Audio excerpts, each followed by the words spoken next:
నిధులు ఉన్నాయంటే జల జీవన్ మిషన్కి అసలు నిధులకి కొరత లేదు, మనం అడగాలి తప్ప. ఎందుకు చేయలేకపోయారు అంటే దానికి అర్థం కాలేదు నాకు. పంచాయతీరాజ్ అధికారులు చెప్పింది కేంద్ర జల జీవన్ మిషన్కి ప్రతి ఇంటికి రక్షిత మంచినీటికి మీరు డబ్బులు అడగాలే కానీ ఇస్తారు.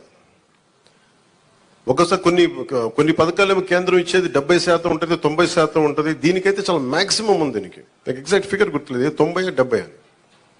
అంటే మ్యాచింగ్ గ్రాంట్ ఇవ్వలేని పరిస్థితిలో ఉంది. మ్యాచింగ్ గ్రాంట్ కొన్ని చోట్ల 40 కోట్లు ఉంది, 50 కోట్లు ఉంది. 40, 50 కోట్లు 200, 300 కోట్లు చేస్తే మనకి కేంద్రం నుంచి 1000 కోట్లు వచ్చేస్తాయి.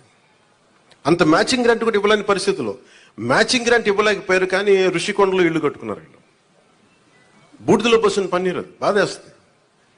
అంత విలాసవంతమైన భవనం, ఓకే వాళ్ళు అనుకున్నట్టుగా నేను వాళ్ళ ఆ వాదనకి నేను సరే అంటున్నాను, ఓకే మీరు అన్నట్టుగానే అది కూర్చోబెట్టి ఎవరైనా విఐపీస్ వస్తే ఉండటానికి అంత అవసరం ప్రస్తుతం. నాకే క్యాంప్ ఆఫీస్ ఇస్తే నన్ను అడుగుతా ఉన్నారు ఏం చేయమంటారు మరమ్మతులు అంటే, ఏం చేయగలరు అలా ఉంచండి అన్నాను. కొత్త ఫర్నిచర్ ఇంక కొనకండి, నేను తెచ్చుకుంటాను అవసరం అయితే.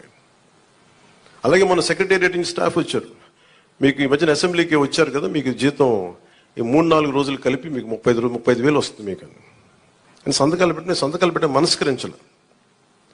నేనేమనుకున్నాను, జీతం తీసుకొని పని చేద్దాం అనుకుంటే యాక్చువల్లీ లోపలికి వెళ్ళి పంచాయతీ నిధులను చూస్తూ ఉంటే డబ్బులు లేవు. పంచాయతీ శాఖలు ఎన్ని వేల కోట్ల అప్పులు ఉన్నాయో తెలియట్లా.